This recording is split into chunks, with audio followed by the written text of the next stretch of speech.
Sen ekanning o'zingning qaysi qiyofang haqiqiy ekanini bilmasang, qanday qilib o'zingni seva olasan degan gaplari naqadar haqiqat. Hamma o'zingni faqatgina o'zing anglay olasan deydi.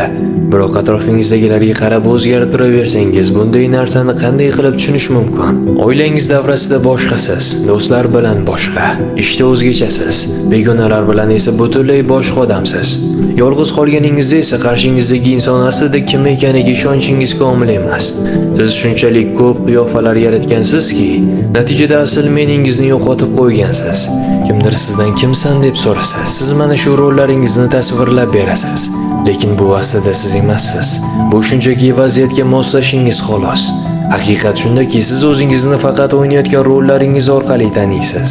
O'zingizga aslida kimsiz deb emas, balki boshqalar sizni qanday ko'rishiga qarab ta'rif berasiz. Chunki tomoshabinlar bo'lmasa kim bo'lishni ham bilmay qolasiz. Agar sizning meningiz faqat namoyish etayotgan qiyofalaringizdan iborat bo'lsa, o'zingizni qanday anglay olasiz?